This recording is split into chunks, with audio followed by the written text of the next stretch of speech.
내년 상반기에 저는 많이 떨어지고 내년 하반기부터 올라가리라고 보고 있는데요. 그런데 그때 미국 주가보다는 아시아 주가가 더 많이 오를 거라는 겁니다. 달러 가치는 장기적으로 하락하리라고 보고 있어요.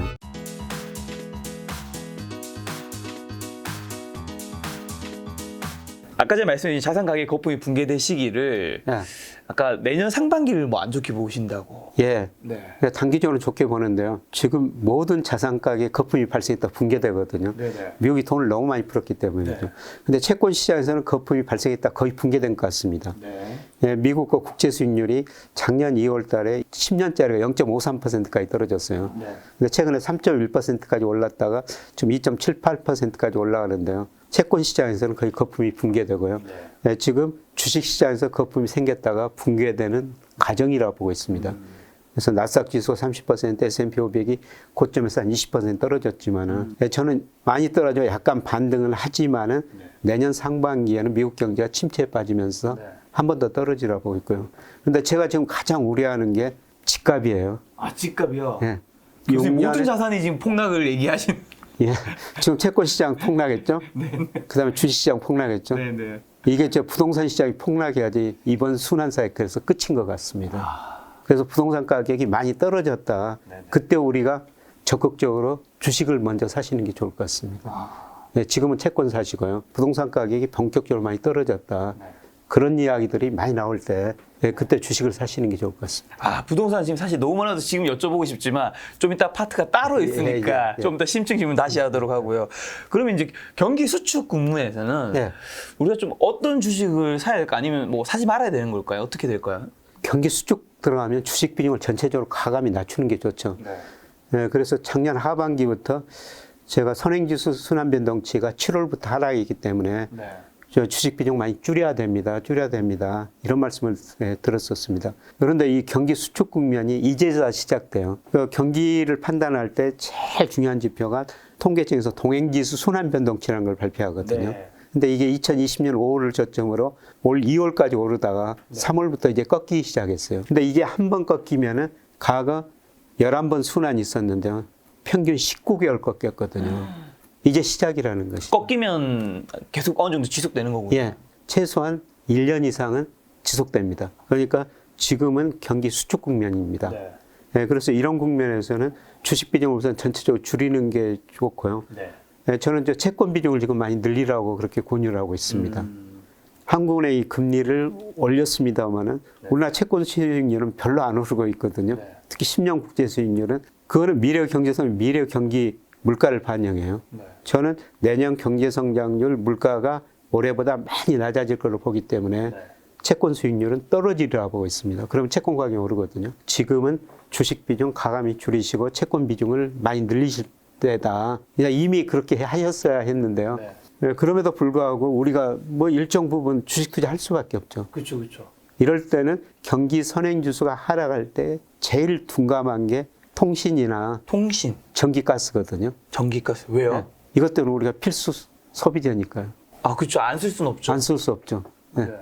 그래서 제가 계속 그런 걸 가지고 있으면은 배당을 또 많이 주니까 이럴 때는 그 배당 투자하셔야 된다. 네. 그래서 KT 같은 주식 보면요. 제가 KT 주식 지난번에 한번도 말씀드린 것 같습니다만은 오히려 주가 지수가 떨어졌는데 얘는 올랐어요. 네, 교수님 지금 웃음꽃이 피시는데요. 예, 저 그 주식 많이 가지고 있습니다. 네네. 뭐 배당 받고요. 네. 배당 수익률이 4 내지 5%예요. 오. 배당 받고 지금 주가가 오르고 있거든요. 네네. 예, 이런 경기 둔화 국면에서는 우리가 일정 부분은 주식 투자할 수밖에 없는데 경기 관련 기술주보다는 이런 거 배당을 많이 주는 필수 소비재 중심으로 그 중에서도 통신, 전기, 가스 쪽. 예, 이런 것. 근데 이제 교수님 말씀을 지금 딱 듣고 봤더니 KT가 지수 대비 올랐으니까 아씨, 난 내가 들어가려면 이미 좀 올랐는데 이제 반등장에서는 얘는 좀 가만히 있고 오히려 못 올랐다 삼성전자 오른 거 아니야? 이런 고민 되실 것 같은데. 앞으로 그 3, 4개월 제가 오른다고 말씀드릴 때는 이럴 때는 맞습니다. KT 같은 거 못 오를 겁니다. 아, 앞으로 또 KT는 못 오를 한 3, 4개월 정도 보면은. 예, 삼성전자 같은 게 많이 떨어진 게 오르죠. 예. 그 이후에는 이제 그 이후에는 그림이 또 바뀌겠네. 내년 상반기까지는 최소한 그 주가가 큰 하락 국면이라고 보고 있거든요. 자, 근데 필수 소비자라고 하면 통신, 전기, 가스 외에도 사실 식음료도 있잖아요. 식음료도 있죠. 네, 이쪽은 그러면 아닌가요? 근데 그쪽은 원자재 가격이 너무 많이 올라버렸거든요. 근데 고객이 또 어느 정도 전가도 할 수 있잖아요. 정가를 많이 할 수가 없어요. 왜요? 정가를 하려면 경기가 굉장히 좋아야 된다는 거예요. 아, 정가를 하려면 경기가 좋아져서 수요자들이 많이 물건을 사야 되는데. 가격을 높여도 살 수 있으면 올릴 텐데. 예. 근데 요새 뭐 TV 같은 데 보니까 네네. 어디 마트에 가지고 가정주부들 인터뷰하고 그러지 않습니까? 이분들이 슈퍼마켓 오기가 겁난다. 2번 올 거를 한 번밖에 못 온다. 저도 혼자 살아서 장을 제가 보거든요. 예. 너무 비싸졌어요. 예, 뭘 너무 사면. 비싸졌죠. 네. 그러니까 물가가 오르다 보니까 네. 뭐 소비가 줄어들 수밖에 없으니까 네. 가격을 그렇게 많이 올릴 수가 없죠. 그런데 요새 제가 뭐 주말마다 저는 강화도에 가서 농사 일을 하고 있는데요.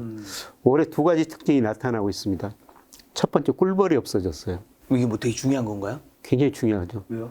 꿀벌이 다 옮겨다니면서 예부 효과라고 그러는데요.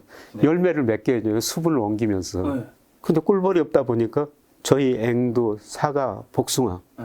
작년부터 훨씬 덜 열어요. 아, 수확이 좀 덜 되는군요. 수확이 덜 돼요. 그래서 어떤 사람들 꿀벌 없는 사회, 수확 없는 가을, 뭐 이런 극단적인 이야기까지 하는데요. 네. 이런 것 보니까 올해 과일 가격도 많이 더 오르겠더라. 그리고 요새 더 중요한 거는 이게 비가 안 오거든요. 심각해요, 지금. 비가 안 오면 어떻습니까? 이 농작물이 죽죠. 제대로 자랄 수가 없어요. 뭐 그러다 보면은 이게 곡물 가격은 더 오를 수밖에 없구나. 네. 뭐 농산물 가격 더 오를 수밖에 없구나. 이런 생각도 듭니다. 그래서 교수님이 지금 혹시 세계 3대 곡물 뭐 ETF를 투자하고 있다고 제가 어디서 들은 것 같은데. 예, 그거는 제가 1년 반 전에 사가지고요. 네네. 그래서 사실 지금 가격이 얼마인지 보지도 않습니다. 그럼 뭐 좋았다는 뜻이겠죠? 예, 수익률이 상당히 나가지고요. 네. 높아졌다, 좀 떨어졌다, 그러기는 그러는데 네네. 굉장히 많이 올랐어요. 근데 제가 그거를 뭐 1년 반 전에 산 것은 기후변화 때문에 네. 예, 갈수록 기후변화 때문에 농산물 수확이 쉽지 않을 것 같다. 네. 또 최근에는 러시아와 우크라이나 침공하면서 특히 밀 가격이 거의 2배 올라 버렸더라고요. 보니까 러시아와 우크라이나가 세계 밀 수출의 30%를 차지하고 있어요. 그래서 또 지금 또 재배하고 씨를 뿌리고 그래야 되는데 그것도 제대로 못 한다는 거죠. 네. 그런데 다행스럽게도 그 밀 가격이 그렇게 오르니까 지금 미국하고 브라질에 땅이 많거든요. 미국 사람들, 미국 농부들, 브라질 농부들이 지금 밀 재배를 많이 늘리고 있대요. 네.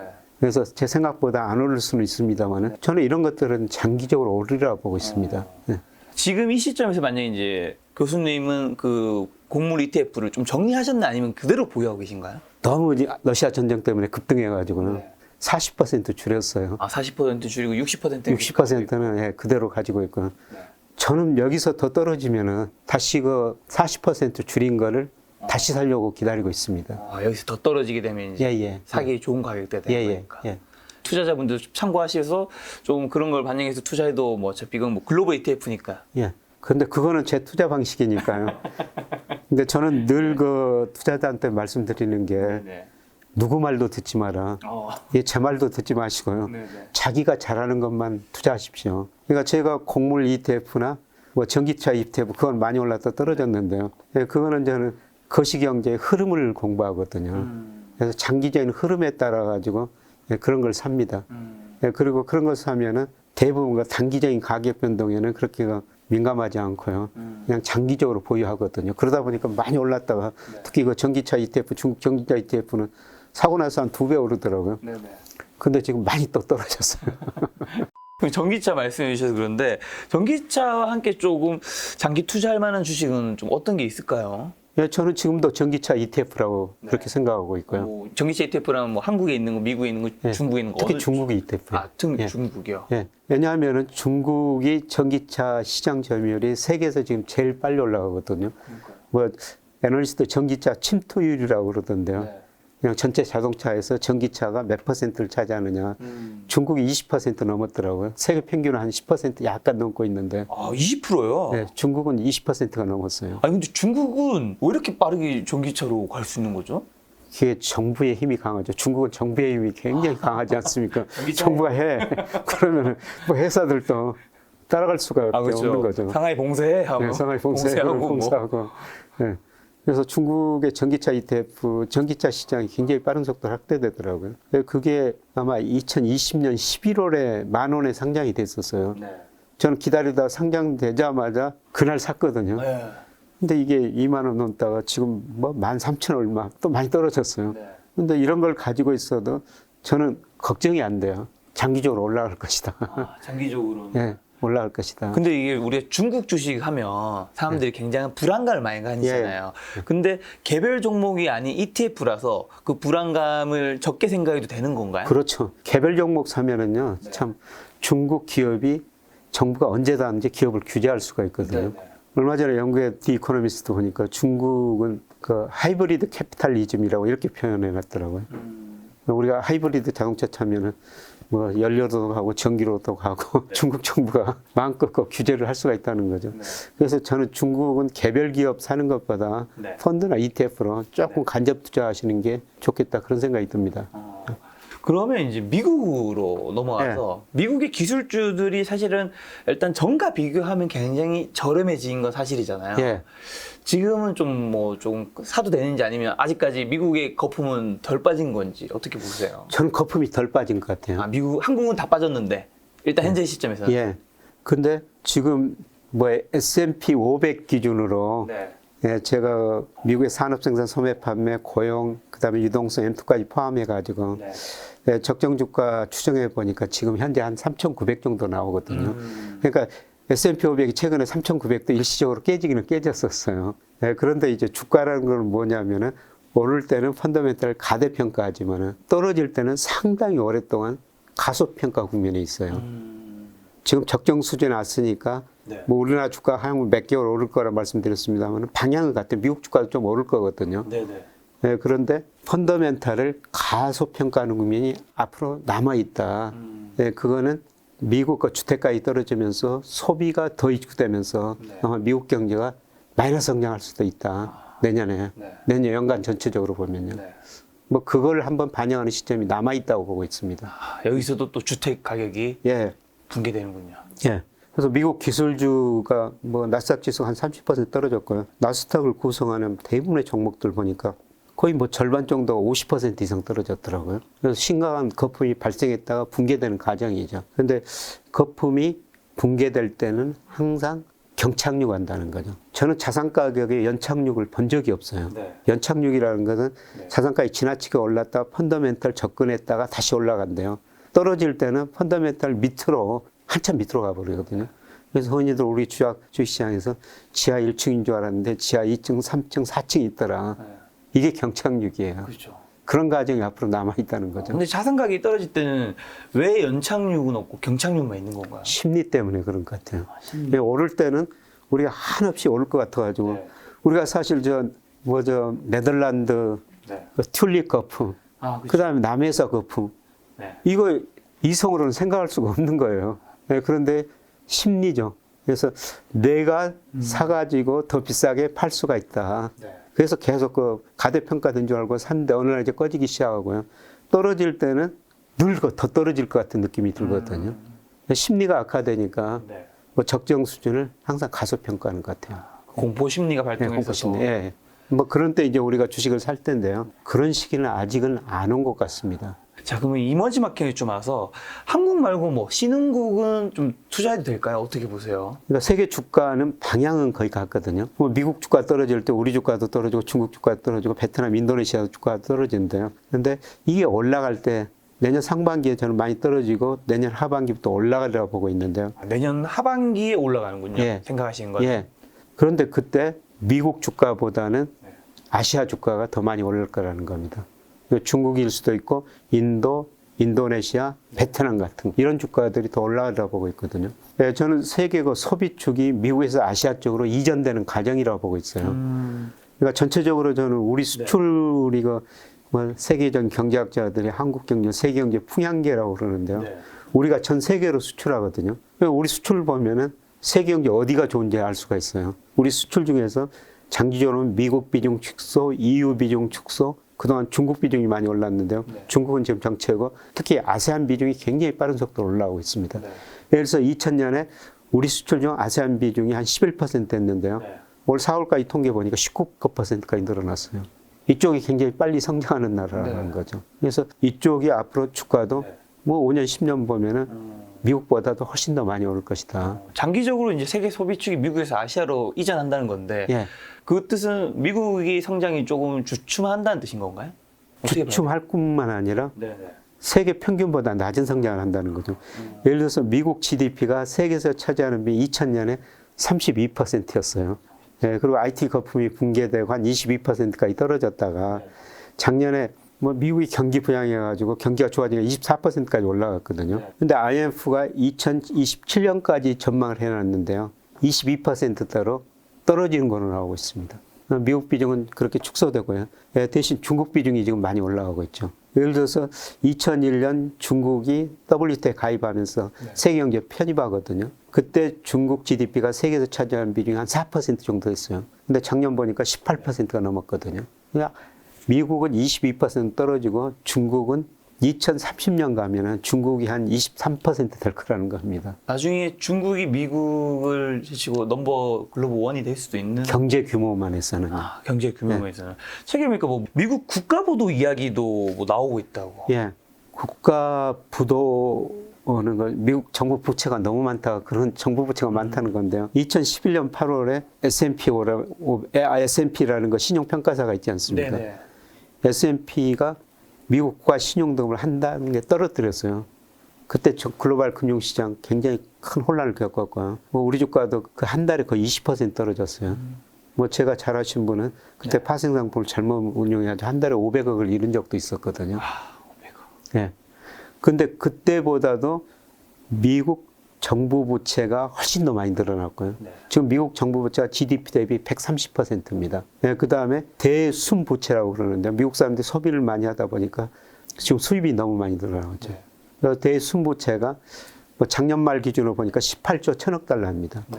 GDP 대비 79%예요. 2011년에 40% 정도였거든요. 네. 근데 지금 거의 엄청 많이 증가했네요. 그래서 이런 걸 보면은 미국 대내 불균이 너무 심화되고 있다는 거죠. 네. 네, 그래서 최근은 조용히 있습니다만은 작년 말에 이런 걸 보면서 또 다른 신용, 3대 신용평가에서 S&P고 그다음에 무디스고 피치인데요.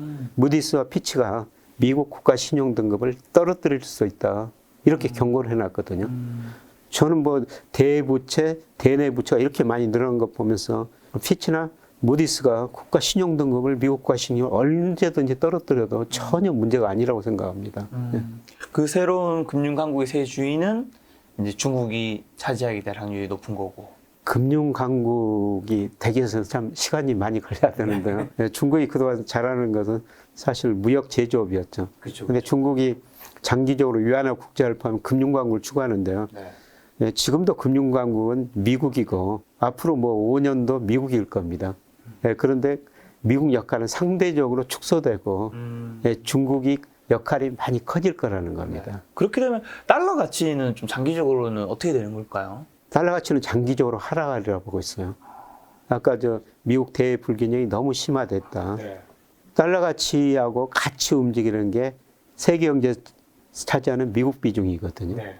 미국 비중이 IMF가 계속 축소라는 겁니다. 그는 거꾸로 마찬가지로 미국 비중이 축소되고 달러 가치가 떨어지고 뭐 세계 GDP를 달러로 표시하니까 달러 가치가 떨어지면 또 미국 비중 축소죠. 그렇죠. 양적으로 영향을 주는데요.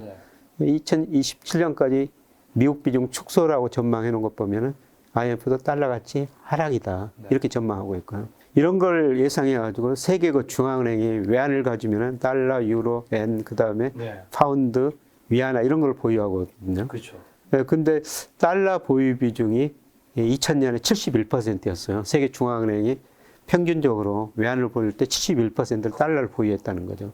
네, 그런데 작년 말 보니까 59%로 줄어들어 엄청 버렸거든요. 많이 줄었네요. 그만큼 미 달러에 대해서 가그처럼 못 믿겠다. 미국 경제에도 못 믿겠다. 그래서 계속 그게 축소돼요. 네. 저는 앞으로 10년 후에는 10년도 안 갈 겁니다 하면 5년 후에는 50% 이하로 떨어지리라고 보고 있어요. 그럼 전 세계가 달러를 줄이면은 네. 달러 가치가 떨어질 수밖에 없는 거죠. 네, 그러면 뭘 늘리고 있느냐 봤더니 최근까지는 달러 비중 줄이고 유로 비중을 늘렸어요. 근데 최근 3년 보면요. 중국 위안화 비중이 아직도 3%밖에 안 됩니다. 네네네. 네, 그런데 위안화가 올라가는 속도가 제일 빨라요. 최근에 그 사우디가 미국을 좀 협박하고 있거든요. 네네. 사우디가 원유를 수출하면서 74년에 원유를 수출하면서 달러를 받았어요. 이게 페트로 달러라고 그러는데 네. 그러면서 달러가 기축통화로 안전하게 역할을 한 거죠. 네. 근데 사우디 원유 수출 중 한 4분의 1이 중국으로 간대요. 중국으로 원유 수출하면서 그동안 달러를 받았는데 위안화를 받아버리겠다는 거죠. 근데 중국 입장에서 보면요. 네. 과거에는 미국으로 수출해가지고 2001년부터 작년까지 5조 8천억 달러를 벌어갔어요. 네. 그만큼 중국으로 달러가 들어오니까 중국도 수입하면서 달러를 줬었죠. 근데 요새 중국의 경상수역자가 GDP 대비 1%로 많이 축소되고 있거든요. 네. 과거에 3, 4% 가다가 네. 중국도 달러가 덜 들어간다는 것이죠. 그럼 달러가 덜 들어가니까 옛날에는 달러가 많이 들어오니까 그걸 위안화로 바꾸면 통화 증가율이 너무 높아지니까 그걸 달러를 내보냈었거든요. 네, 그런데 달러가 지금 많이 없으니까 그냥 자기네 위안화로 줘버리겠다는 거죠. 막말로 우리 삼성전자 중국으로 반도체 수출하면서 중국이 위안화를 주면은 받을 수밖에 없어요. 그렇죠. 그 수입해 가는 사람이 위안화를 준다. 그 위안화를 받아가지고 삼성전자는 그걸 우리나라 시장에서 원화로 바꾸면 돼요. 네네. 문제 없습니다. 그래서 저는 갈수록 그 달러 역할은 축소되고 다른 통화, 위안화 역할이 커지리라 보고 있습니다. 근데 이번에 지금 러시아 우크라이나를 침공해가지고 네. 좀 미국이 중국, 러시아 규제 많이 하고 있지 않습니까? 네. 우선 금융 규제 있고 그 국제 결제 스위프트에서 그렇죠. 배제시켰고 그 다음에 각국 중앙은행 지금 규제하라고 그러고 뭐 첨단 무기 수출 기술 수출 다 금지해놨지 않습니까? 그런데 미국 규제에 따르는 나라는 유럽 일부 국가들밖에 없어요. 특히 그 G20에 속하는 이머징 국가들, 네. 인도, 네. 남아공, 네. 브라질, 미국 규제 안 따릅니다. 왜요? 러시아하고 교역을 해야 되는데 지금 교역하면은 손해 볼 수도 있다는 거죠. 다른 측면에서는 미국의 힘이 그렇게 약해지고 있다는 겁니다. 전 세계가 아직도 미국 힘이 굉장히 강한데요.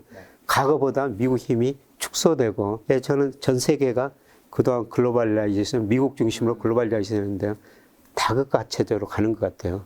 아시아 쪽에서는 중국이 커지고, 아프리카에서는 남아공이 커지고, 남미에서는 브라질이 커지고, 이런 식으로 지역끼리, 그래서 우리가 그 글로벌 밸류 체인이 도메스틱 밸류 체인이 리저널 밸류 체인으로 간다고 그러는데요.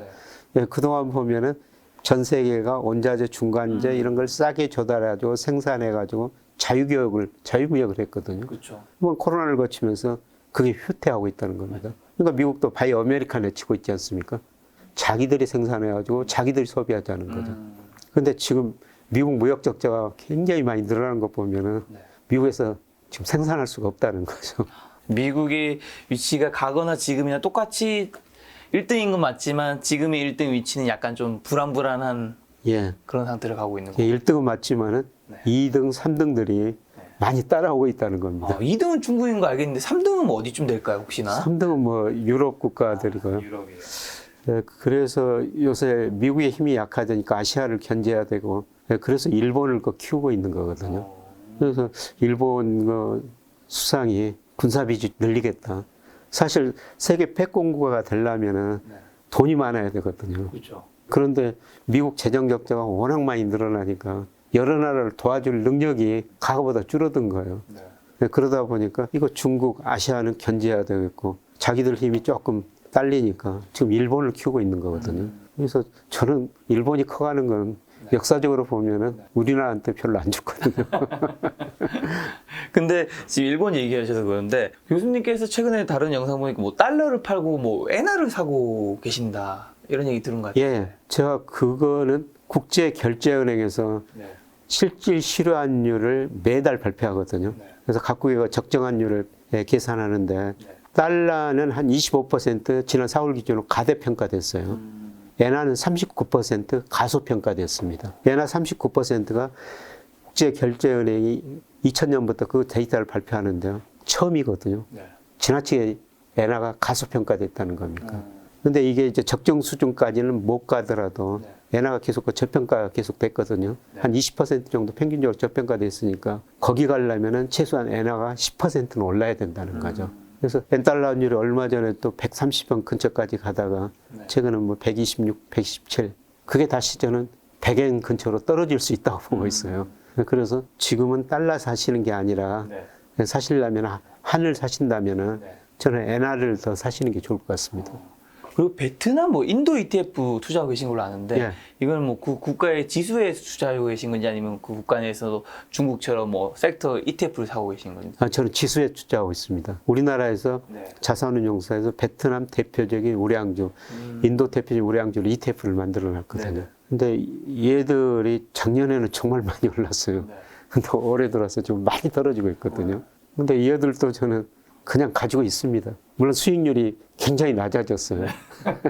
낮아졌는데 아까 그 곡물 ETF 장기적으로 가지고 있다 이런 말씀을 드렸는데 이 베트남 ETF 같은 것도 그냥 가지고 있습니다. 이런 거는 추세라고 보기 때문에 제가 추세라고 보는 거는 뭐 너무 많이 올랐었던 비중은 좀 줄이지만은 한 5년 정도는 보고 있거든요. 그냥 5년 정도는 제가 1년 반 전에 샀으니까 뭐 5년 정도는 가지고 있자. 예, 그렇게 해가지고 산 거니까. 그럼 교수님 말씀 들어보면 기본적으로 좀 어느 정도 장기 투자를 하시는 것 같은데 교수님이 중간에 좀 팔 때는 언제 파세요? 이런 것들이든 아니면 개별 주식이든? 이런 것들은 추세라고 생각하면 장기적으로 가지고 있고요. 네네. 뭐 단기적으로 보면은 삼성전자가 주시는 주식은 뭐 조금 비중을 조절해도 경기 국면에 따라 가지고 9만 원 넘었을 때 삼성전자 비중을 많이 줄였어요. 왜냐하면은 경기 선행지수가 저점치고 주가지수가 떨어지면 삼성전자 주가도 떨어질 수밖에 없거든요. 네, 그런데 저는 리스크 관리를 하죠. 삼성전자 가지고 있는 것보다 한 1.5배 정도 인버스 ETF를 사놔요. 인버스 ETF는 주가 지수가 떨어지면 삼성전자 주가 떨어지면 이거는 오르거든요. 그렇죠. 그렇게 리스크를 관리하다가 최근에는 삼성전자가 많이 떨어졌지 않습니까? 네. 뭐 6만 5천 원까지 갔죠. 지금은 저는 인버스 팔고 계속 그 삼성전자 주식을 뭐 앞으로 10% 정도는 오를 수 있다 앞서 말씀드렸습니다만은 뭐 그 정도 보고 그런 것들은 단기 투자하죠. 그러면 삼성전자 만약에 이제 주식을 많이 가지신 분들이 있잖아요. 네. 그리고 지금 뭐 살려고 하는 분도 있으실 텐데 앞으로 진짜 교수님 말씀대로 10% 올라요. 네. 그러면 이게 이제 장기를 진짜 장기로 생각했을 때 교수님들 전고점을 돌파한다 생각하시니까 이게 또 내년 상반기에는 떨어진다 생각하시잖아요. 우리나라 장 전체가. 그래서 팔아야 되는 건지 그걸 생각하면 아니면 그냥 계속 가져가자. 떨어졌을 때 그때 더 사고 뭐 어떻게? 자금의 성격상 문제인데요. 네네. 근데 2, 3년 가지고 여유 있는 돈이라면은 그냥 샀다가 이번에 팔면은 다시 사기가 좀 쉽지 않아요. 또 떨어지면은 더 떨어질 것 같아가지고. 그렇죠. 그러다가 어느 순간에 또 올라버리거든요. 네네네. 네, 그러니까 뭐 2, 3년 여유 자금이라면은 그냥 가지고 계시는 게 좋습니다. 네, 그런데 당장 내년 그 상반기에 돈 쓸 돈이라면은 이번에 올렸을 때 비중 줄이는 건 좋고요. 뭐 저는 아까 말씀드린 것처럼 지금은 인버스 ETF 팔고 삼성전자를 사지만은 뭐 제가 생각하는 한 10% 정도 올랐다고 그러면은 다시 삼성전자 비중 줄이고 그만큼 인버스 ETF를 늘릴 생각입니다. 이 돈의 성격에 따라서 좀 투자법도 좀 달라질 수 있는 그래야 거군요. 되죠. 네.